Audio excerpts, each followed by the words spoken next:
instruction on that day, and we're going to be ready for your students. We're excited to start the 2021 school year, and I'd certainly say this is a very unique school year, and it's going to require some unique procedures, but we have spent many months planning for the start of this year, and we believe that we're ready. I would ask you as a parent, patron, teacher, to understand that we know no more than you do. Today, when the governor announced that there would be a face mask ordinance, that was the first time we'd heard that, just like it was the first time you had. So sometimes we don't have changes made to our documents and our information immediately, because we are having to wait on that information just like you. So anyway, this evening we are going to go through a couple different topics and then allow ample time at the end for questions.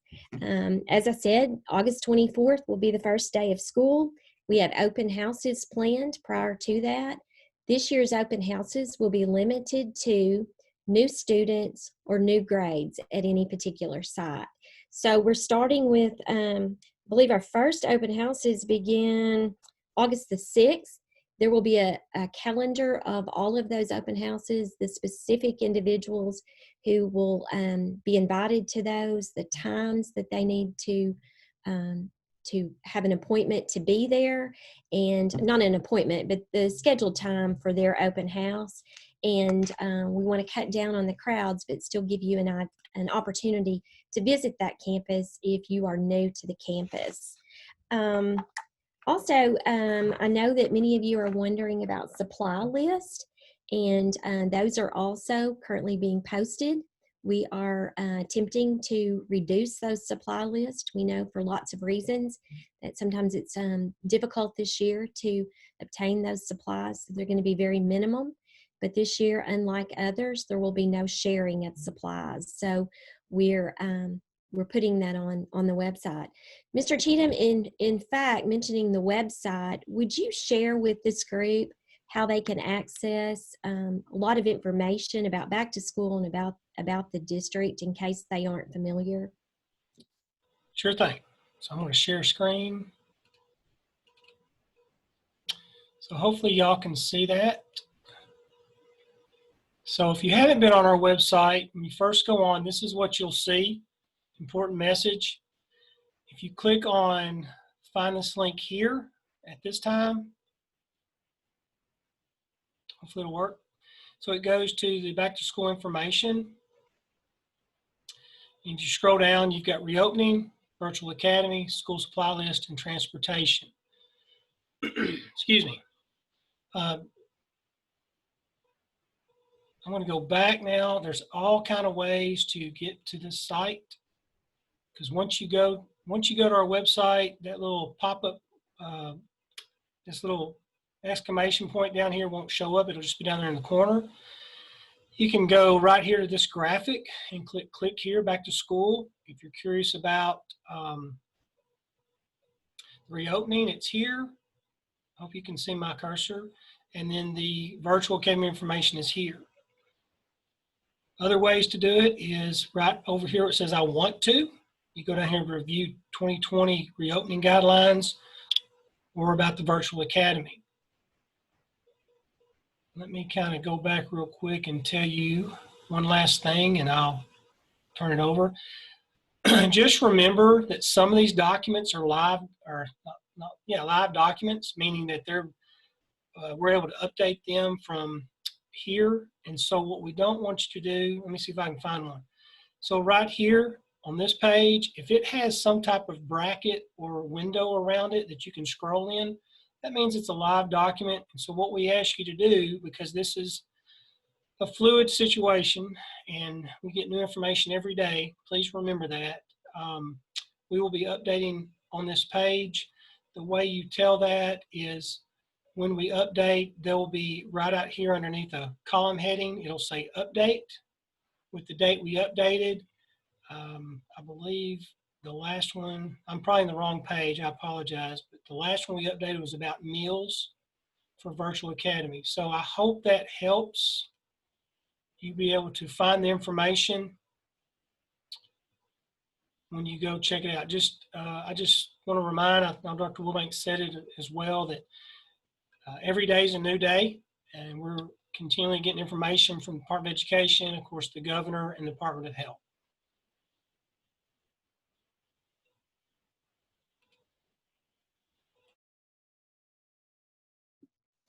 All right, thank you, Mr. Cheatham. So first and most importantly, parents are in the process of making a decision about what learning option they want to select for their students. So basically, parents in the Jonesboro School District are going to have two options of how they receive instruction this school year. So one of those is a more traditional option that would be blended, which would mean it would have both on-site and remote instruction. One would be virtual. So Ms. Doyle, our Director of Curriculum, can you provide us just an overview? If a parent decides to choose that more traditional on-site option, can you tell us a little bit about what will their instruction look like? What kind of curriculum? What might their day look like for that student? Yes, thank you, Dr. Wilbanks. So you might have heard blended learning quite a bit on the news, websites, the Arkansas Department of Education. This term comes from our Ready for Learning plan that has been put up by the State Department.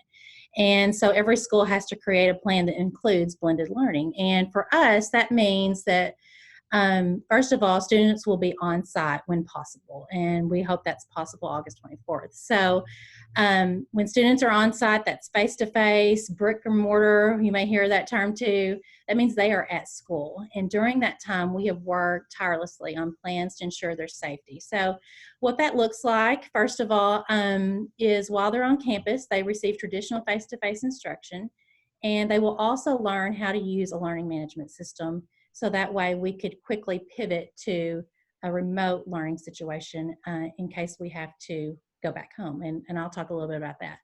So face-to-face, and then we're going to be training our teachers. Many classrooms already use a learning management system. Let me give you an example. So kindergarten and pre-K will use Seesaw. They've already been using that system. Grades 1 through 12 will use Google Classroom. So in our district, grades 4 through 12 have been using Google Classroom. We may have dabbled a little bit in other grades, but we're going to ensure that all students in grades 1 through 12 understand how to log into Google Classroom. They understand how to view videos from their teachers in that system. They understand how to submit assignments, participate in a discussion board, get to a Zoom link through Google Classroom. So from day one, our students are going to be participating in their learning management system. We're training teachers this summer and in the fall in August when they come back. So with that, that means that during a traditional face-to-face, they will, some days and some lessons will be just like normal we teach, and then they get their assignments. Sometimes teachers may say, okay, instead of me teaching live today, you're going to log into your Google Classroom and get to your video that I've recorded for you, and then submit your assignment through that. So they will be regularly getting into the learning management system. So that way they could pivot back if we have to go to remote. The other part of the blended is the remote. So a question that we get asked a lot, and I totally understand this, is will this look like AMI in the past? Will it be going back to PBS? Well, first of all, that situation was, no one anticipated a pandemic. And so statewide, we had to quickly think, what can we do so that way our students can immediately get to instruction. And so in the past, AMI was created for a snow day, or in case you had a gas leak at your school, and it was for a day here and a day there. In this situation, we feel and believe that we cannot go back to the way AMI was during that short period of time when we went from March to the end of the school year. We believe that we need to continue with regular pacing. Students need to just switch on and continue with regular work like normal. So, and regular grading and expectations need to occur. So remote learning would look something like your student would be on a daily schedule where they log in. They possibly receive a live Zoom lesson from their teacher. They might receive a recorded video and then an assignment for the day. And then the lesson might be a little mini lesson, 10 to 15 minutes, and then the teacher's available during that time period if it's a math class. So to answer questions just like they would in a classroom where they're walking around and answer students' questions. So we believe that there's a daily schedule that would be followed. That daily schedule will look different depending on the grade level. We're looking at minutes, required minutes that students should stay online. I know for me and my coworkers, it's hard to sit on a computer all day and watch Zoom videos all day. So we are keeping that in mind as well. So there may be some days that they may not have a lesson, but it's a continuation of a project. So we believe that we will continue with regular instruction. So remote learning, it could be that we're not district-wide closing. We are closing maybe a school. Maybe a classroom has to close. Maybe a student has been around someone in their family who tested positive and has to quarantine for 14 days. So just that student might receive remote learning where they're watching a recorded video or they're tuning into a live lesson that their teacher's going to give, and they tune in at a certain time to see that live lesson or lessons. Again, we are still working on the kinks on that and training teachers. We are ordering swivel cameras for our schools so that way teachers could check those out if needed. There are other things we're considering that would make just that remote learning very easy to go to, where we're a little more prepared. We're definitely more prepared this time. So as far as on-site, I want to go back to that for just a minute and what that looks like for the classroom. And we're going to be working with teachers, and we're meeting with teachers tomorrow through Zoom. But some things that we're doing in the classroom and to ensure student safety while they're on-site. One of the things is that we want, instead of shared materials like a tub of crayons in the middle of the table, every student will have crayons. Instead of shared supplies, every student would have their own supplies. We're ordering dividers for tables to ensure that students, are divided up and it's it's safe for them. We're also looking at small group tables and partitions that are clear and you can still see the teacher's face. In the lower grades, for phonics, they need to be able to see their mouth. We're working on ensuring that teachers can stand 12 feet away and teach their mini lesson or their lesson, and still students are safe within that distance. So there are just several things we're working on to ensure student safety and make it we want school to be fun. We want them to learn. We want it to be engaging. We've held some trainings and just yesterday we were at the Performing Arts Center with our teachers, our new teachers, and they were all spread out and they all had masks on. And it's a different situation, and it definitely is more challenging because we want to see our kids' sweet faces and we want them to see us smile at them. But we just have to be really creative and ensure that we're still connecting with students. Ms. Joel, I just want to clarify. So if my student chooses an online option and they have to be they have to quarantine, will they get to stay with their homeroom class and be a part of their class? Or do they have to switch to the virtual school if they're out? Now, if they are starting school face-to-face with us in that blended learning option, the one I just talked about, and they have to quarantine, they will stay with their class. We will try to stick with their schedule as much as possible, but they are still doing the same work their classes. So they would go home for that time period, still do the regular classwork, still have the live instruction from their teacher that they know and love, and then as soon as that quarantine's over, they return back to school. And so I think that also means that I get a lot of questions about how can we keep this from being so disruptive, the learning process.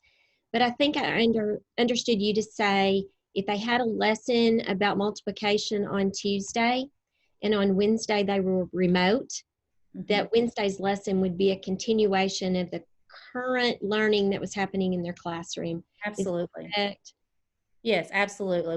We want this to be just a continuation, and it's an ease to go in and out as needed. Now, obviously, it is different when you're remote learning, but we believe this option, because we have prepared so much, and we're going to be training teachers on Google Classroom and Seesaw for the lower grades, and not just using Google Classroom, but maximizing and learning how to engage. We have teachers who are already doing a fabulous job of this, and we're going to utilize some of them to lead some of our teacher training. So we want it to be a real engaged continuation of the learning, and then they just return back to school when they can. Thank you.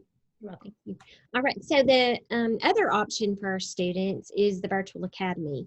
And Ms. Keena Crenshaw, can you just share a little bit of vision if a student chooses the Virtual Academy, what's that going to look like for them? Do they have a set schedule? Do they have a teacher they meet with each day? Just give us a picture of virtual learning. Hi, everyone. Virtual learning is learning that is done at home. It's asynchronous. It's on your time. It's not at any scheduled time. You don't have a direct teacher that you work with who's going to Zoom with you at a certain time. You have access to a highly qualified Arkansas teacher, so that if you have questions, you have someone that you can contact. So we are in a partnership with APSRC, and they have multiple providers, meaning that they have multiple vendors that they work with to get courses that have been already proved appropriate for Arkansas schools, and then we can put those kids into these classes. So there's lots of classes out there that we can choose from, and then we just have to look at those classes and make sure that they're going to work for a schedule. We want to make sure our kids are still getting the correct courses they need to graduate. So no direct instruction. You won't meet with the teacher face-to-face, but you can work on your own and continue to work at your own pace as long as you finish by the semester. There is assistance that will be provided for these students. We don't want you to think that we are putting these kids in virtual courses and we are just throwing them to the hounds and we're going to forget about them. You're at home and you're doing your thing. We have mentor teachers that will be checking up on kids, making sure they're logging in, that sort of thing, checking up on their grades.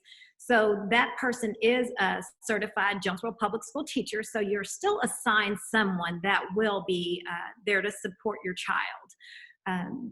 One question that I got was paper packets, would those be available? No, everything is embedded in the virtual course. So there's nothing that you have to print off. You can do everything online.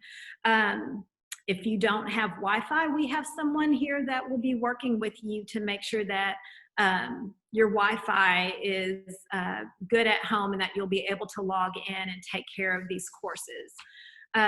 Now, where this is a little bit different is when we start looking at extracurricular activities. If your child participates in a AAA activity, they have to take one course on campus.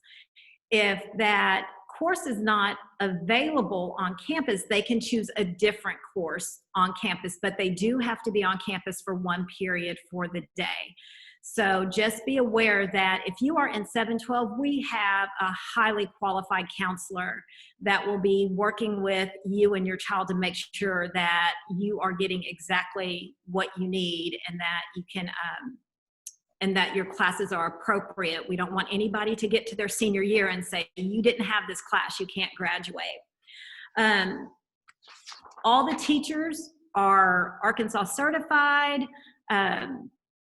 They could be a JPS teacher, it could be a JPS mentor teacher. We've been doing online courses for several years here in Jonesboro already. We've just not had the situation where we've had many kids at home taking an entire course, their entire course load from home. So some things that I don't want you to get nervous about is that my child is SPED, they have OT, PT, they have an IEP, they have a 504. We will still pay attention to that. That doesn't go away. You still get your minutes, you still get your time, that sort of thing. So there's going to be, we hope to still make it fun. It's virtual, but we don't want you to feel like you've just been thrown out and that we don't care or whatever. We are here to support you just like we would if you were on campus. You are still our babies. We still wish we could see you, but we know that parents have the choice to send their kids to school or stay home. So we'll support you in whichever decision you make. All right, thank you, Ms. Crenshaw. I know that we've got some questions in the chat box that we'll come back to regarding virtual, but I think we're going to move on. Mr. Cheatham, can you share with us a little bit? I know the governor made an announcement today that regarding face coverings, and so what's the district going to require of students regarding face masks, and how are you going to keep kids safe and make sure social distancing happens? And what's that going to look like if my student attends school on site? Those are really good questions. I'd like for everybody, I'd like to kind of back up and just say, I want everyone out there watching and listening tonight that, you know, we as a district have been working really hard. This is not something we just started talking about yesterday or last week. Basically since March 1st, and I know some of y'all forgot, and it's not funny, but the day we quit school was Friday the 13th, March 13th. And so from that point till now, all we've done is work hard to try to figure out exactly what we need and how we're going to make it happen. And also, I go back to what I said earlier, that we get something new every day. And we're not hiding anything or keeping anything from you. We're making the best decisions based on the information we have on a daily basis. So going back to the questions Dr. Wilbanks asked, the first thing as far as masks, okay, we're going to provide every student 2 masks. They are cotton masks. They're adjustable. Now, right now, those are for 10 years of age and up to 18. And so you'll have that. At the same time, we have acquired some youth disposable masks for our students who are that pre-K to 10-year-old range, because these others wouldn't fit. We'll provide those as well. We are, as far as masks are concerned, I'm actually very glad that the governor came out and made, if you didn't watch it, you can go on YouTube. He had his press conference today, and he's basically said across the state in public, you will wear a mask. You know, as a school district, that's going to help us out because it's very, you know, safety's first. We've always been that way. I hope y'all know that, and you've always thought that of us. This is just a new, I don't even like to say new normal. This is just new. I mean, nobody can prepare for this because we don't know. So we're going day to day, working very hard. Mask, okay. Anytime a student is in transition, meaning I'll talk about secondary, if they're going from classroom to classroom, they need to we will require them to wear their mask. If they are in an area where they cannot maintain social distancing, sorry about that, they will be required to wear a mask. And so we're going to work extremely hard to educate our students on the importance of that. And what I've been telling folks is, I'm not concerned. We have great kids, and I think they'll understand not only is it a safe thing, but also if we want to stay in school and do the things that students want to do, you know, they want to come and socialize and be with their friends and participate in the activities and the courses, that we just have to follow these guidelines. Same regard, our staff as well. You know, that is something that we have emphasized. I'm going to back up a little bit and tell you that, you know, athletes came on campus June 1st, and we also started a Kane Academy. So we've been able to work with them to see what works, what doesn't work.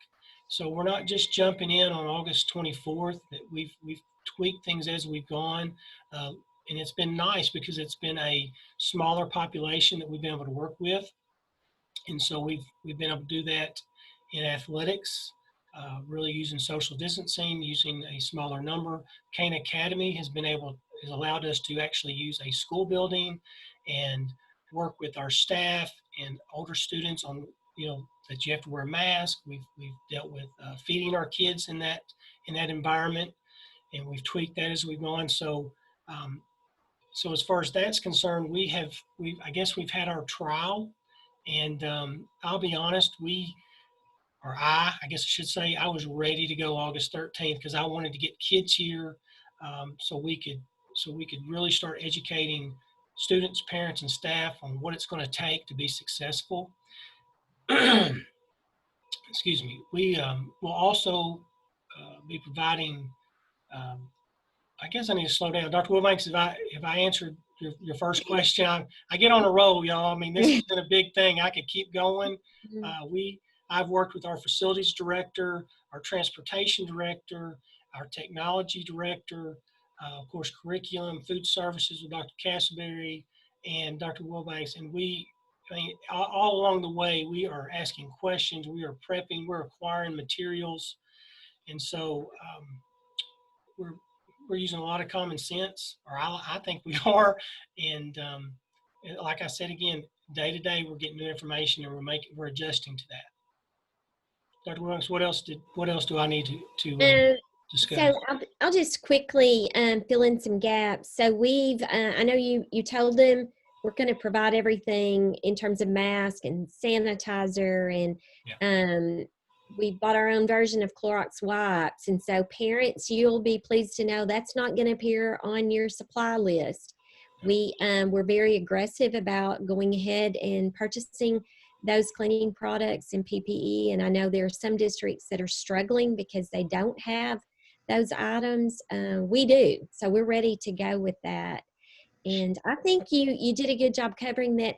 Mr. Jim, can you also tell them, I mean, what about transportation? What can a parent expect in regard to transportation? Okay, so we were able to sit down with our director of transportation and kind of really brainstorm and think about that in a different way. You know, in the past, a bus would drop off secondary kids and then they'd go out and they'd pick up elementary kids and reverse that order in the afternoon. And so we kind of stopped and said, hey, you know, what's the most important thing? Well, one of the most important things that we know of us right now, if you think about your family group, okay, your family group's your safest spot. So if we can keep our students with their school, then that's going to be more, you know, that's going to be better, safer. And so what is that going to look like? Okay, so for example, in the past, MacArthur Junior High School, they had about 8 buses. And those 8 buses would go out and pick up their kids, bring them in, and they go get elementary. So we sat down and we thought, well, what if we cut that to 4 buses and all they picked up was the MacArthur students? So we are working on that idea for all our campuses, where the only students that ride those buses are the students that go to or attend that school. Our bus drivers will have masks and face shields. We will have disposable masks on hand on those buses. We'll have hand sanitizer. Every morning when that bus goes out, it has been sanitized the day before. And what does that mean? Well, you've heard about these misting machines. We have all kind of misting machines. We have the product and we have the tool, the instrument, and the product goes in it. So let's just start real quick. The bus picks up their students. They go and they drop them off at MacArthur. There'll be a misting machine there. They'll miss that bus. They'll go get their second load and bring them back. When that bus gets back to the bus lot, it'll be sanitized again for the afternoon routes and basically the reverse order. So, and students will be required to wear a mask at all times on that school bus. Transportation. So then all of a sudden, now we talk about, okay, if MacArthur only has 4 buses, there's going to be staggered drop-off times. What does that mean? Well, the big thing about it is you want to reduce the number showing up at one time. Where in the past, and those 8 buses could all pull up, you know, within about 5 to 10 minutes.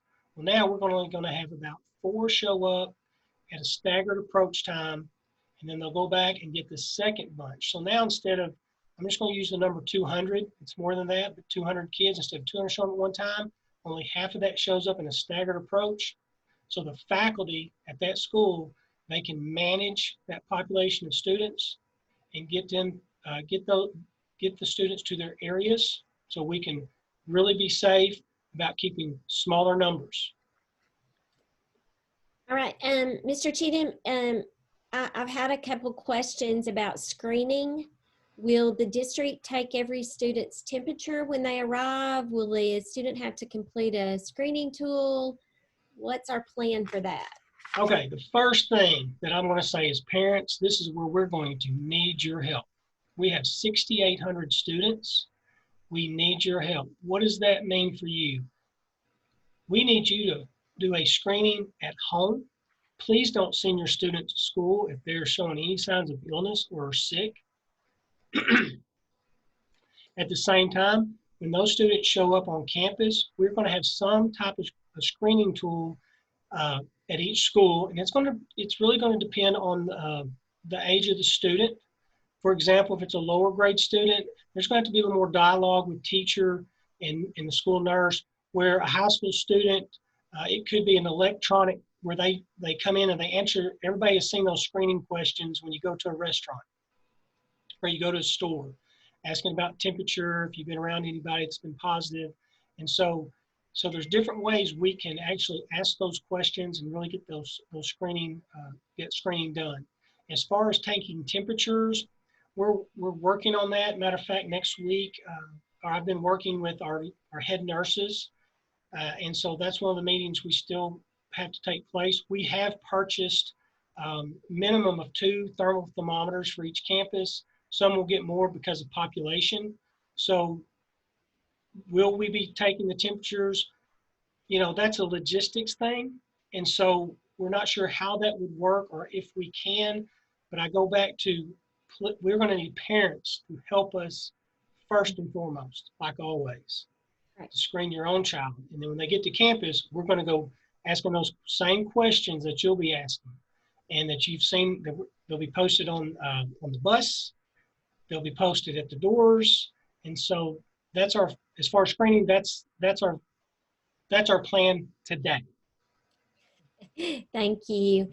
All right. So, you know, I know we have some parents who've got some questions about before school, after school, lunch. How's that going to work? Is it going to be different? Recess. I mean, Dr. Castleberry, can you kind of share some of those specifics? Sure. Thank you, Dr. Wilbanks. Let me just piggyback off what Mr. Cheatham said about the transportation using buses. Our plan and our goal right now is to have the staggered times. We're still working on finalizing those plans. Let's talk about the arrival times. Every single building is going to look very different because we're working with the individual principals on a daily basis. And what plan we will develop, finalize, and get the information to all of you, that plan is going to be what best meets the needs of the students and the teachers and the administration at each building. So we are working on that. We're very close to getting those times of arrival and departure. Our goal is we cannot have 1,600 students at high school coming in at the same time. We can't have 700 kids at some of the elementaries arriving or leaving at the same time because we're really trying to model the social distancing. So as we develop the plans for arrival and departure, we will certainly have those posted. And again, those have changed probably 2 or 3 times the last 2 or 3 days. But I promise you, we are working on those. And again, it's going to look different. The times may differ a little bit according to what building we're at. Let me share with you about our feeding program. We have, again, been working with principals every single day. And again, we're getting very close to finalizing the feeding plan. I can tell you that this coming school year, we will be feeding breakfast in the classroom for all campuses. Last year, we did breakfast in the classroom at almost every one of our campuses. And the time of breakfast is going to totally depend on what building your child is in. We already know high school has requested that instead of having the early breakfast, that we're going to instead move breakfast to, I think it's around 9 o'clock, where we will actually have their breakfast selections on our rolling carts, and we will actually go room to room during their block scheduling. That was requested, and we've almost got that worked out as well. At the junior highs, again, we will have breakfast in the classrooms and a couple of alternative sites. We're working on that. As we look at the elementaries, breakfast in the classroom, they've done for several years at all but 2 of our buildings. So we will be doing breakfast in the classroom. And again, that time is going to depend on the arrival time of the students. Now, as we take a look at the serving of lunch, we're working through that again. Our plans are almost complete. The lunch times, we are actually going to increase by a few minutes every lunchtime for the students. And that is so that we'll be able to sanitize, we can get in, we can clean, we can take the disposable plates and things like that and take those out of the room or out of the cafeteria. I know we've been getting some questions, Dr. Wilbanks, will we be always feeding in the classroom or are we going to be feeding in the cafeteria? At every campus, as I say, we're working through it right now depending on the numbers, and we will be using the cafeterias, we will be using rooms, we will be using every space that we have. Your child may eat in the cafeteria one week, the next week they may actually be able to eat outside, they may be actually going to a large space such as a gym that's not being used. But the selection of foods will be reduced a little bit on secondary level. But again, the feeding times are going to be a little bit extended so that we can get in and make sure that we have sanitized between the meals. Okay, I tell you what, we've got about 71 questions now. So I think it's time for the rapid fire answers. I want to be able to answer what people tuned in for. So I'm going to ask our participants. I know we didn't cover everything, but a lot of that's going to come up in the questions. So I'm going to ask that if you'll just answer the question, give us the 30-second version so we can get through as many of these as possible. Folks, I'm sorry, we may not get them all, but I'm going to try to hit the ones that I see that have been asked repeatedly, and I know we have not posted on Facebook or answered that question.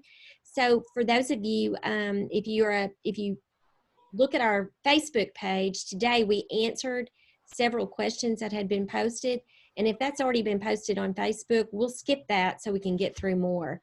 Let's start with virtual school supplies. Will my kids get, what about the supplies for virtual school? 30 seconds, Keena Crenshaw.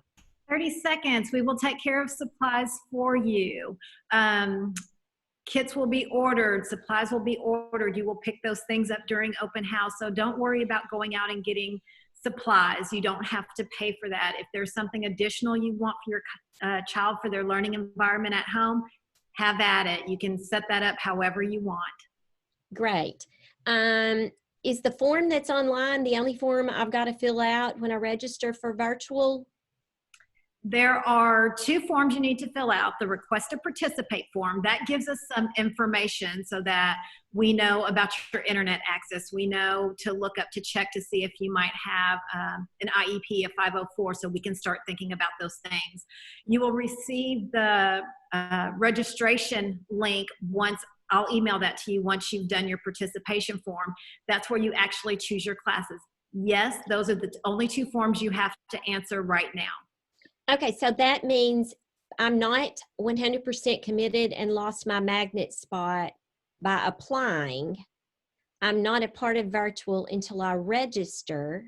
And actually, I have until September to drop from virtual. What's the date on that, Ms. Crenshaw?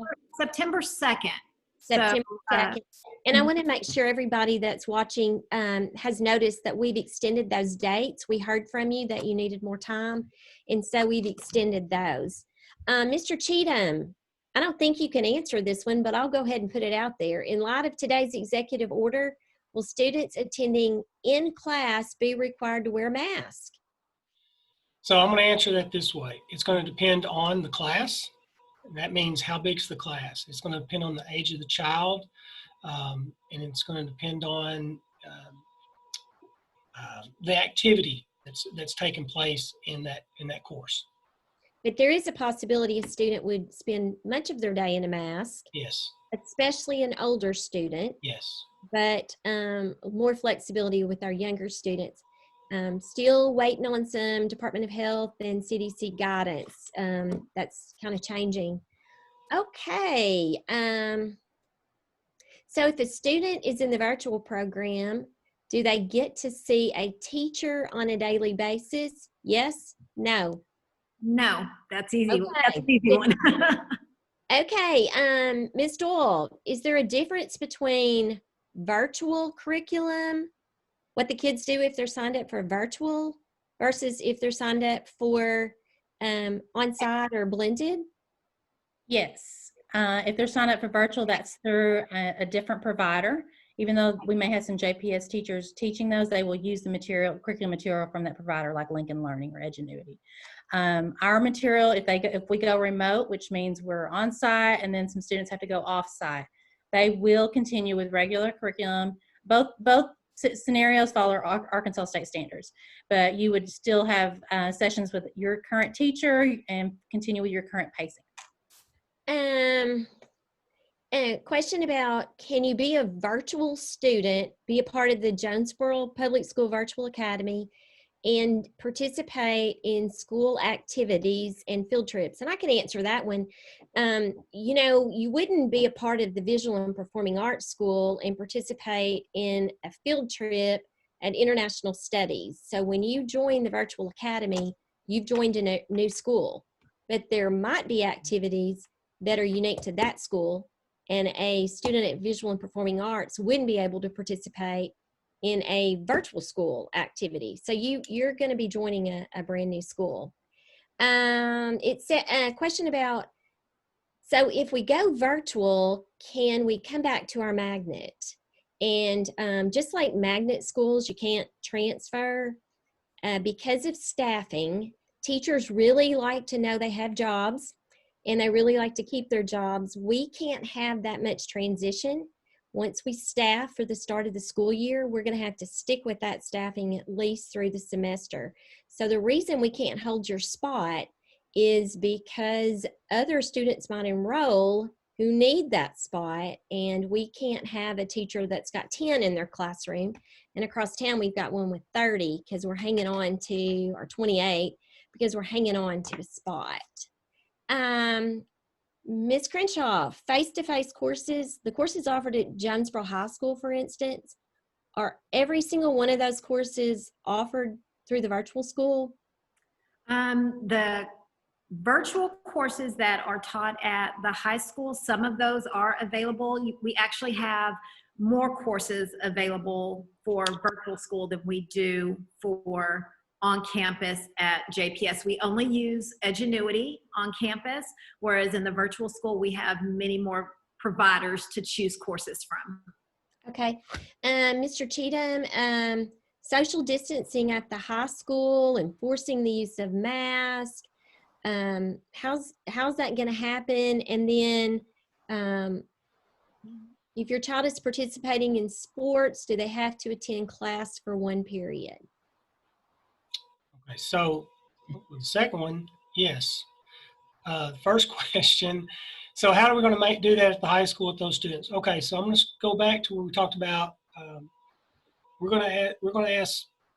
Well, the buses are going to come at a staggered start. We're going to visit with students about when they show, when they come to campus.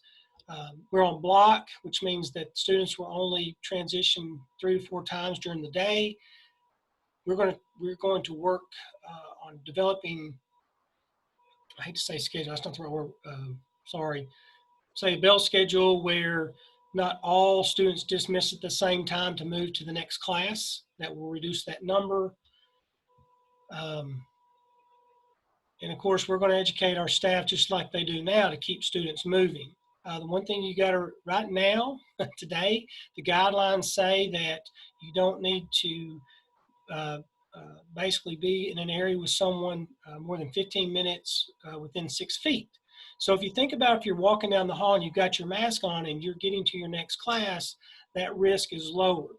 But we're going to do everything we can to minimize the number of students that are traveling at one time. We are limited just because of our high school and the size of our high school, but we're going to be creative and continue to work on how to minimize the number of students that are traveling at certain times of the day. All right, thank you. I had a question about if you could take classes at the Technical Center and also be an online virtual student. And I'm not sure we know the answer to that one, but I do know that basically we have said to be involved in the other activities, you need to be enrolled in the high school. You can't be virtual part of the day and on-site part of the day. So you can't pick and choose your days to attend. You have to be enrolled in one or the other. Okay, still reading here. So a question about video lessons for virtual. Will parents have to do some instruction if their students are signed up for the virtual academy? Ms. Crenshaw? No, all of that will come through instruction through the portal, but your student may need some assistance from you. There is some level of support as a parent that you will have to provide for your child. And I was someone asked about kindergarten, and I'm, as a parent, I'm thinking that if I have a virtual student who's in kindergarten, first, second grade, that I'm probably as a parent going to have to be pretty committed to assisting my child. Maybe my assistance becomes less if my child can work more independently. Ms. Doyle, you're a parent. Would you say that's accurate? Very much so. And I would say for mine, he would need a lot of assistance. Okay. We have some questions about lab kits. And as Ms. Crenshaw said, that we will be providing the supplies. Had a question about AP classes, and I know that, yes, those are provided in the virtual school. Had someone, and I apologize, I had someone say, what's AAA? That's the Arkansas Activities Association. And when our students participate in sports or other types of activities, they're actually sanctioned by a group called the Arkansas Activities Association.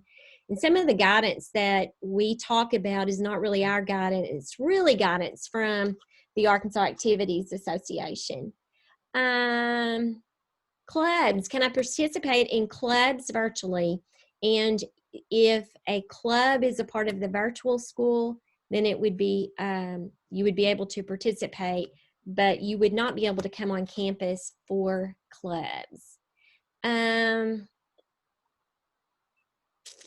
Okay, technology, my junior high student, well, my elementary student, my high school student, what if I don't have technology?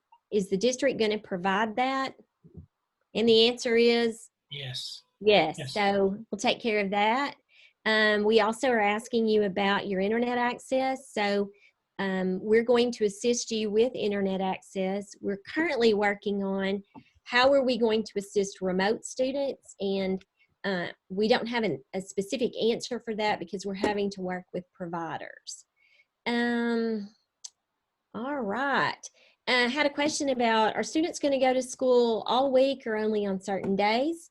You may have seen that the Fayetteville School District came up with a plan that did not have students attending school all day. And if you watch the press conference today, I can't quote the governor, but he made some comment, something like Fayetteville didn't stick with the intent. And so currently it's our understanding that the Department of Elementary and Secondary Education, which dictates and guides us, has requested that we provide instruction on site every single day.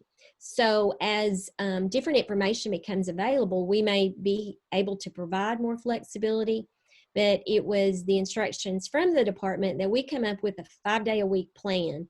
And that's what we've tried to do. All right. What if I need more information about virtual? Ms. Crenshaw, how do they reach you? Many of you have probably, if you've already submitted your request to participate form, you have received an email from me. you can hit reply on that email and just speak with me. I have made phone calls. I am answering emails. I try to get to you within the same day and even sometimes within the same hour. I am getting some bounced back emails. So if you don't put the correct email address on the form, you may receive a phone call from someone. So if you have an unknown number calling you, you may want to answer your phone for the next couple of weeks. Good point. And you notice Ms. Crenshaw's name is on the screen. If you don't know her email address, it's kina.crenshaw@jonesboroschools.net. Okay. So I had a question about band. And I've heard that you can only play percussion instruments.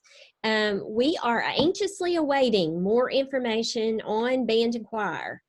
The NFHS, which is the governing body over all sports and activities at the national level, recently released a study.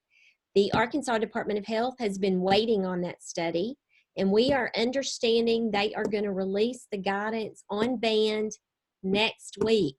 So we are excited to hear that. I had a question about COVID testing and going to school, teachers, classmates. What if somebody tests positive for COVID?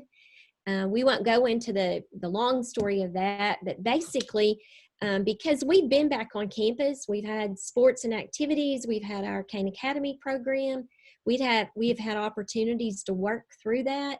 The Department of Health provides very specific guidance on exactly what you're supposed to do. And we ask that anyone who is tested or comes in contact with somebody notifies immediately. It does not necessarily mean that you are going to shut down school, or shut down a campus, but there's pretty specific guidance, and that has just been released and is available on our website, the guidance that we've been provided.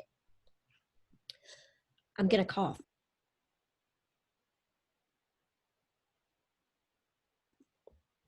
I need some water. Okay.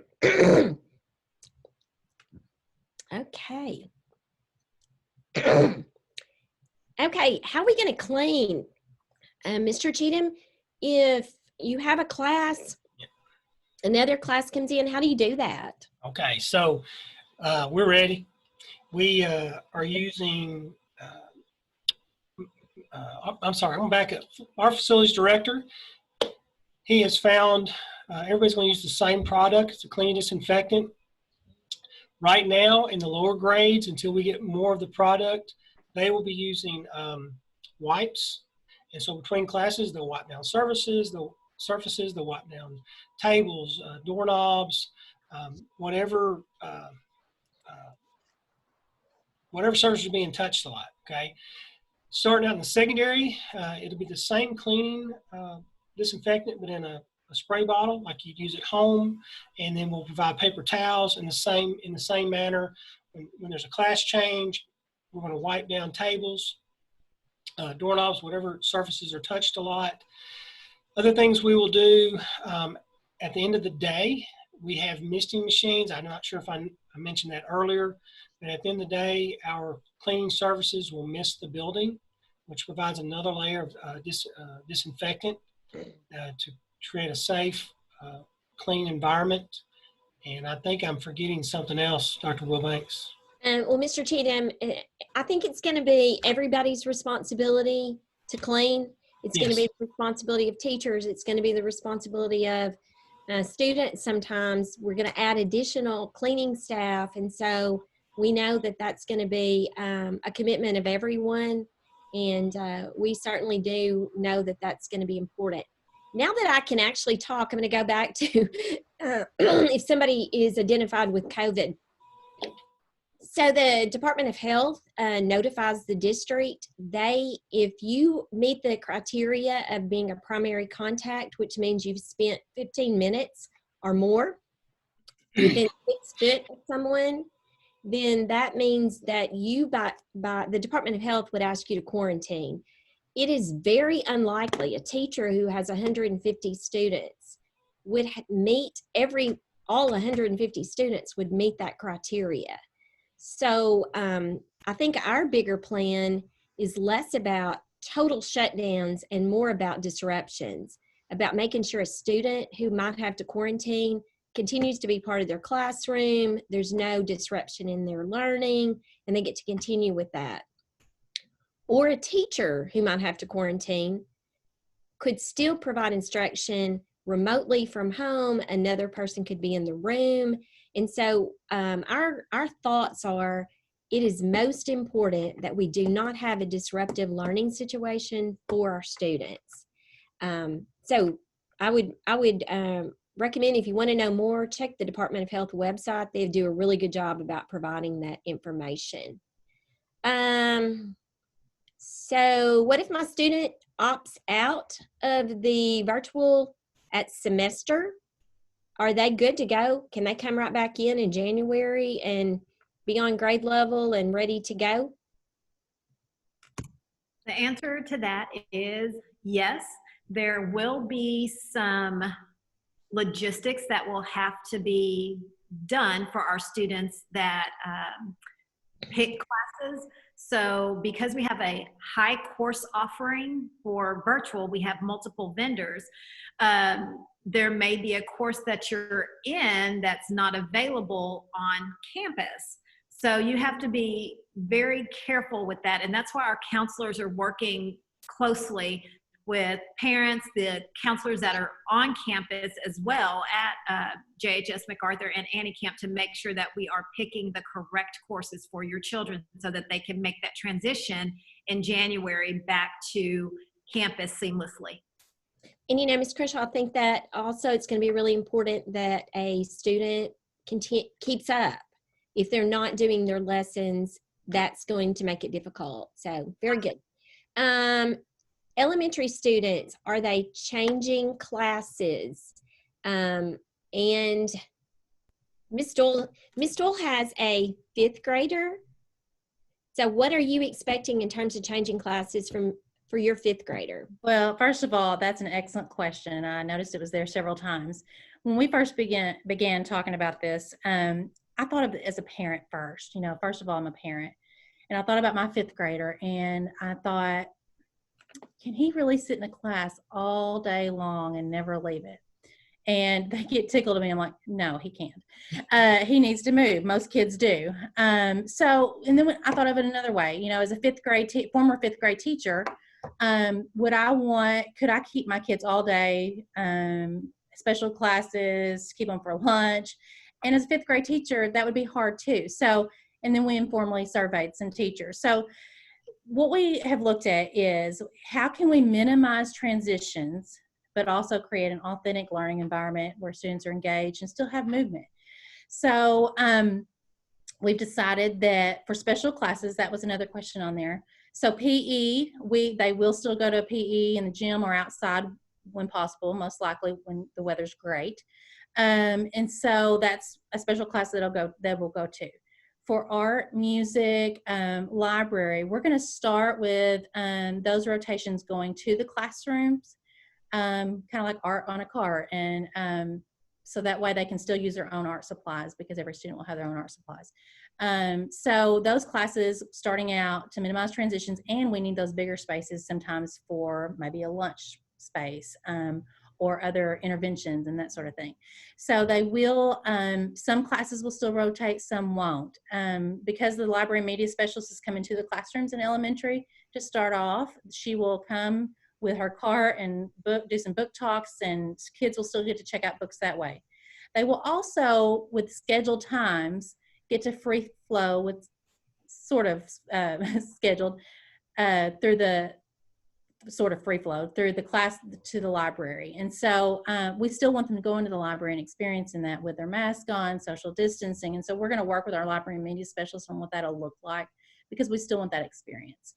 As far as elementary switching regular classes, they rotate normally 4th, 5th, and 6th grade.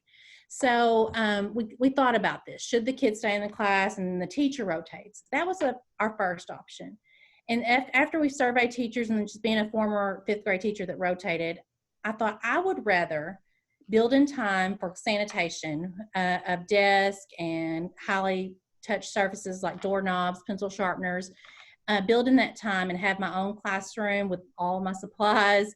And then also kids need to move some. So that's how we came up with that decision.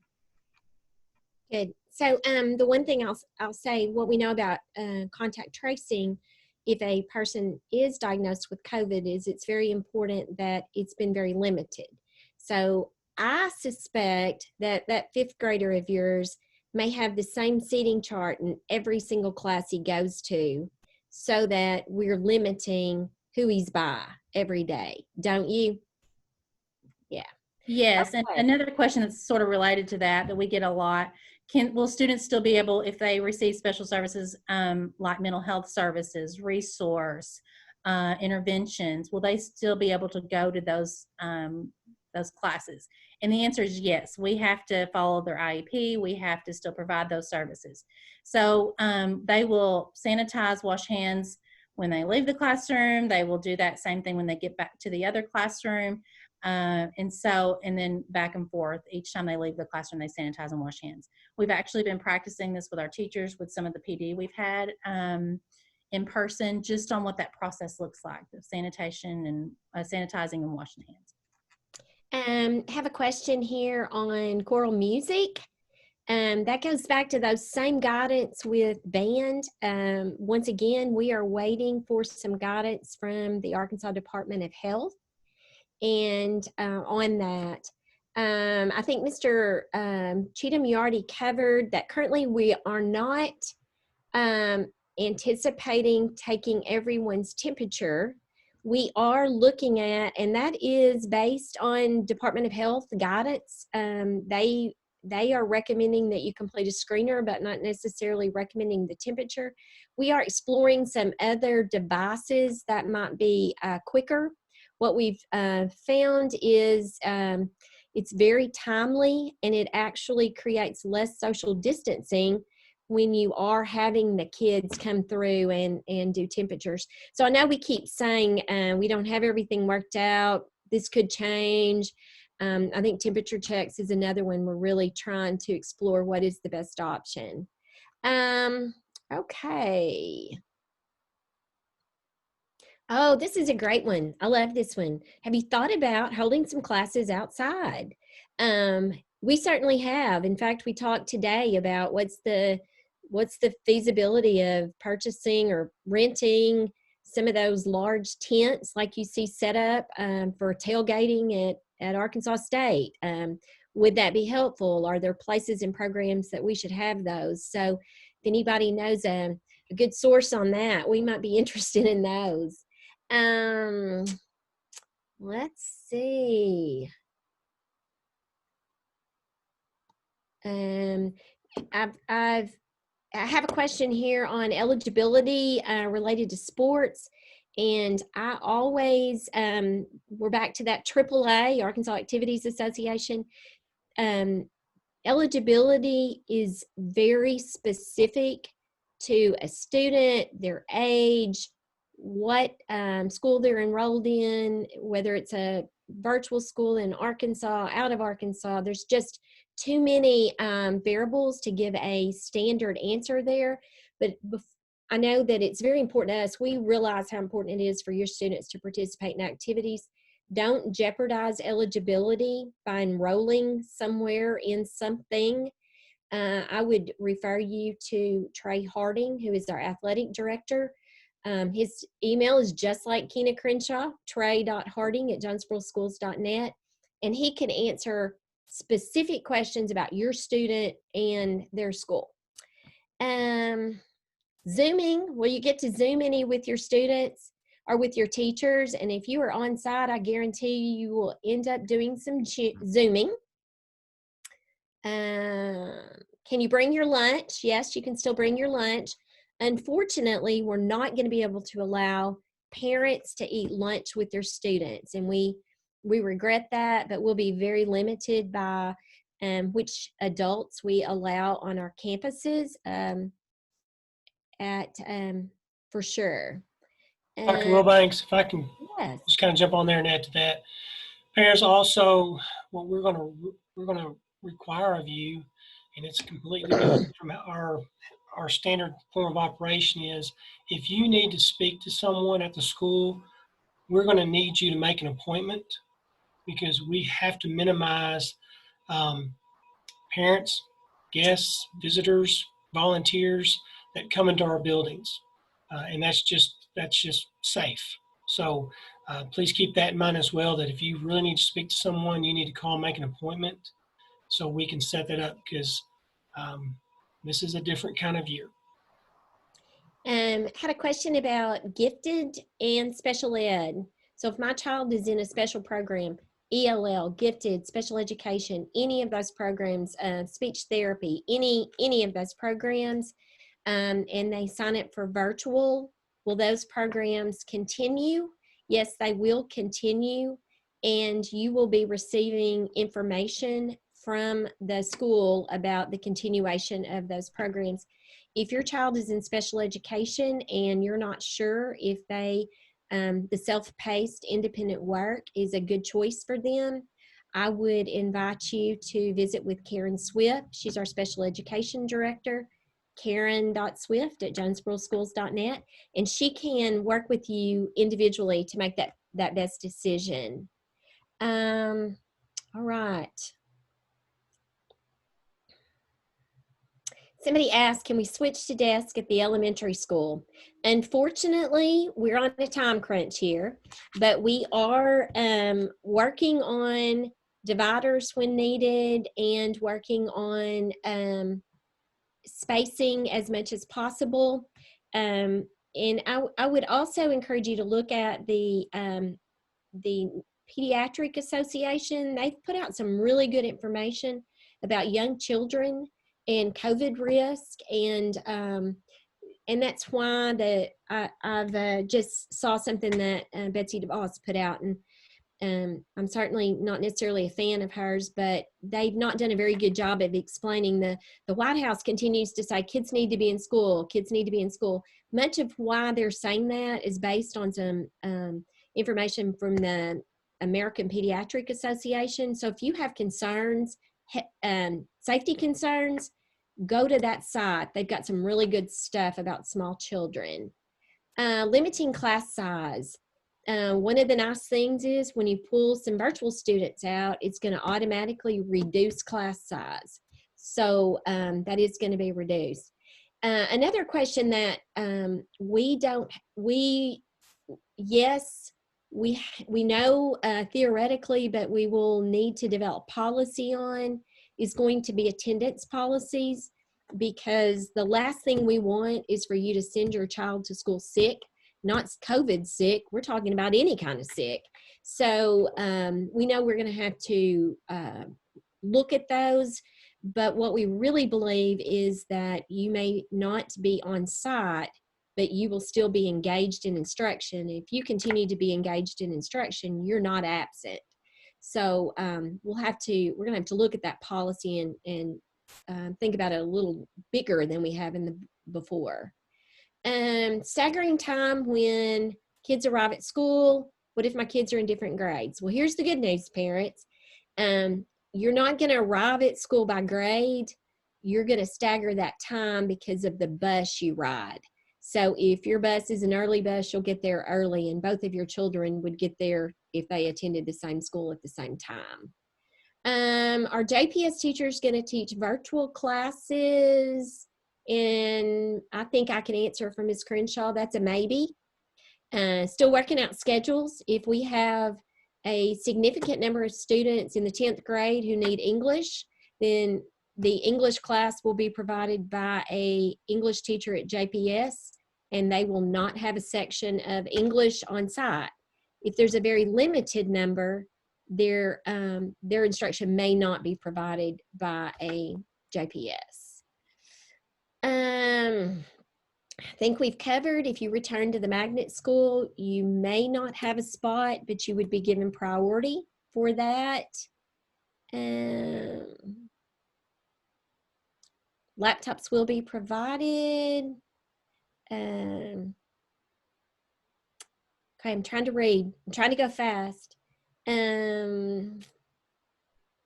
So had somebody ask, you've got till September to cancel your spot. Would I still have a spot at my magnet school if I decided if it's not working? And it is our intent to save your spot until that September date. The AP list, had a question about that. Are all the AP classes at Jonesboro High School, does that exactly match? And that's I would say you need to visit with the counselor at the high school. It is probably not a one-to-one match on that.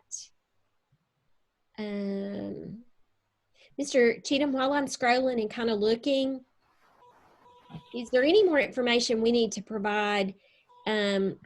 We all, not just parents, but faculty, those of us in this room, we're all fearful about coming in contact with a COVID-19 person. Anything more you would share with the folks who are online with us tonight regarding that? So I'm glad you asked. I wanted to go back and this is what we've been telling. We've had principal meetings. We've had, of course, central office meetings. And the one thing I keep saying, I guess I should say, I'm not going to put this words in other people's mouth, is masks are going to be really important. Like I said, we're going to provide two.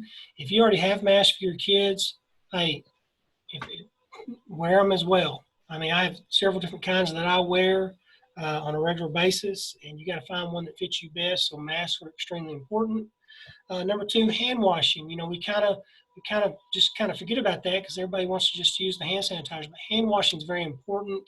You know, on the ramp up to come back to school, make sure you're continually working with your students. I don't care what age they are. I've got a junior in high school, and please don't tell him he'll be embarrassed, but I'm telling you what, I wear him out every day. Hey, wash your hands, wear your mask. Wash your hands, wear your mask.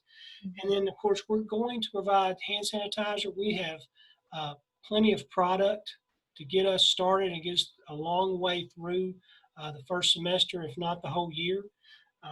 So we're going to provide all those things. We are taking this seriously. We are not taking this lightly. We have been planning, thinking, strategizing, and just like tonight, we're continuing to add new features so we can just inform you and communicate with you. I know sometimes the anxiety gets to us, but we want to work with y'all. We want to work with our kids. We want our kids here. We want them to learn. As far as just going back to what's cleaning, more than ever, we're going to need your help because it's going to really start at home with just the masks, the hand washing, the screenings. We're going to need your help. That's where it's going to start. We'll continue that at the school, but we got to work closer together than we ever have. Thank you. Had a question about wearing masks. If the governor had mandated we wear masks, why do we say it depends? What the governor mandated was that everyone who was 10 and older would wear a mask if they were in a situation for more than 15 minutes with someone who is not part of their family group and they were 6 feet or less apart. So 10 and under are going to have times when we're going to ask them to wear masks, but there are times when you're not going to meet that criteria that the governor has mandated. And so that's why we say it depends. And I would suggest you just read what they released today from the governor's office, because it will give you much guidance to how we'll treat that at school. It'll be basically the same. What if you signed up for virtual and you're deciding, hey, I think I've changed my mind already? Is there a process, Ms. Crenshaw, to let us know that? Do they just need to send you an email? Send me an email and I will strike Okay. your name. Not hard at all. Okay. All right. Band, still working on that. Okay, the blended learning, somebody said, is that option still just when you're quarantining, or how's that? And I think what they're meaning is, can I be a part of your son's classroom and he's attending at school and I want my child to stay home? Ms. Doyle, can that happen? I think it would depend on the situation. So we all start face to face. Let's talk about that scenario. And say my son is quarantined at home because he came in contact with someone who might be positive or is positive. So he would go home to quarantine, but still receive remote instruction from his classroom. I think it would depend on what the Arkansas Department of Health, when they do their contact tracing, because I saw a question where, well, if he's quarantined, would his sibling at another school have to be quarantined? And again, that goes back to contact tracing. And if that other sibling has been in direct contact for 15 minutes or more, which is probably likely, they may have to be quarantined. But the one thing you can't do is you can't be a virtual student, a full-time virtual student. And for instance, you can't be attached to International Studies Magnet School and be full-time virtual. So the teacher on site at International Studies just can't possibly manage 22 students in their classroom and then also be providing full-time virtual instruction. So if you're going to stay attached to a magnet school, you're going to have to be you're going to have to be in the blended situation. Want to remind you that all of those forms and dates, those are all on the website, and they're also on the Facebook page. I had a couple of people who said they didn't have Facebook, and for no other reason than just keeping it with Jonesboro Public Schools. You need a Facebook so that you can do that. Okay, we got some questions about asymptomatic, and I'm not sure that we can answer much about that.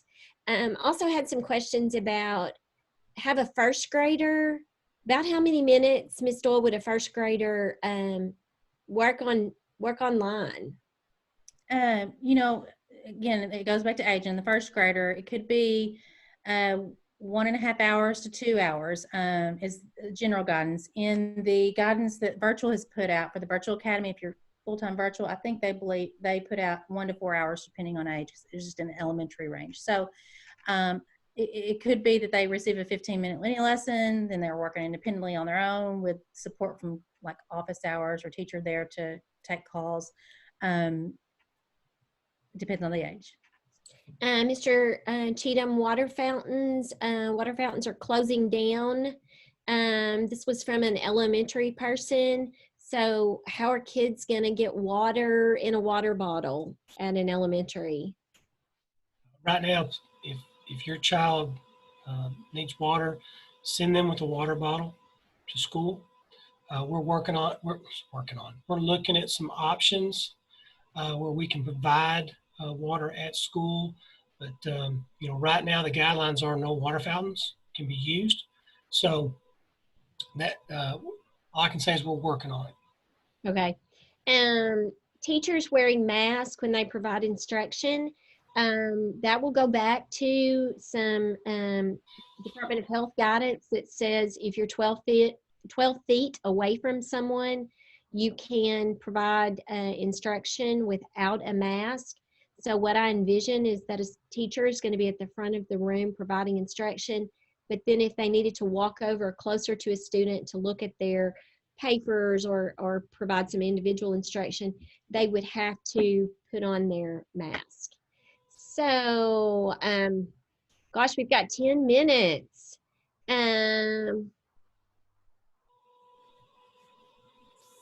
Dr. Wilbanks, Yes. so kind of go back to sanitizing. One thing we kind of left out because I saw, you know, we talked about some recess and PE and playground equipment. That might be a concern to some parents. And I go back to Kane Academy. Playground equipment, if we're going to let kids go outside and play, which we need to, they need to be outside. We're going to sanitize that equipment between uses. Again, we had our Kane Academy going, or we have our Kane Academy going on right now. And so between groups using that, we use the same type of misting solution that sanitizes products so we can cover a large area quickly. Had a question or two about, we mentioned about the specifics about bus riders, but we have a lot of students who are car riders, walkers. Is that going to look the same next year, or do you anticipate that's going to be different? Who wants to take that one? I'll take that. So we've been visiting with the principals again to go back to, and so one of those things we're looking at, just like with bus riders, is maybe either surveying parents or talking to parents about different times they could drop their students off to stagger that as well. Walkers, and so really, you know, because especially at the end of the day, we kind of control that bell. It might be, I don't know if you're like me, back in the day, we had a bell for walkers and a bell for bus riders and a bell for car riders. So we'll probably see that that will probably come back in some form or fashion to really stagger kids arriving and leaving. Mm-hmm. So can I add to that? You should begin. In the past, you know, in many schools, especially elementary, students, junior high and second or high school also, students would arrive and then all go to the gym and sit until their morning assembly started. We can't, and that could be 500 or 600 students in the gym. We're not going to do that anymore. The staggered times means they stagger in and then they go to a location and spread out. So they will be assigned a location to go to when they get to school rather than all coming together as a school. I had a question on here about bus drop-off time. Would we still have kids dropped off on the bus at 7 o'clock? And I think I can answer that. I think, Mr. Cheatham, you said that there might still be a group that was dropped off about 7:10, 7:15. But if last year there were 100 kids who arrived at that time, this year there'd be 50. And so that transportation is going to be done differently to reduce the numbers who get there. Hey, Dr. Wilbanks, I know I probably hit on again. I want to remind people that if you do are requiring or needing bus transportation, again, go to our website. The same way I showed you at the beginning, there's a transportation request form online. One other question that has come up on here is about requiring students to participate, to come on campus for a class to participate in extracurricular. I want to remind you that about 90% of the extracurriculars, that is your class. So you don't have to enroll in a class in addition to band, in addition to football, basketball. That is your class.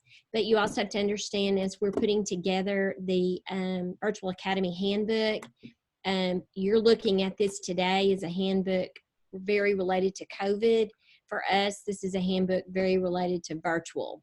So it's going, we wanted to keep consistency among students who associate with the district but don't attend full time. We wanted homeschool students, virtual academy students, our virtual academy, other academies to all follow the same guidance, so that a principal who just knew that student wasn't their student full time would follow the same guidance with all students associated with the district who didn't attend full time.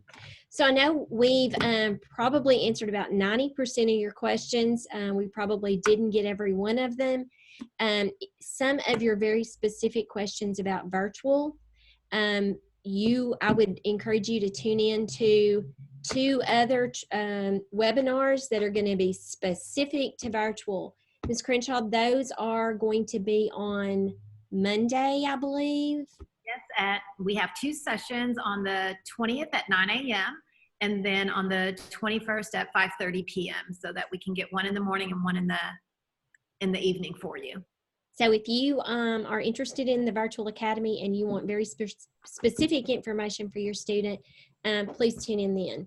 So I want to tell you thank you. I know this has taken a long time, and most of all, we appreciate, many of you have said thanks for your hard work, and we appreciate that because we're here. Our success is your success.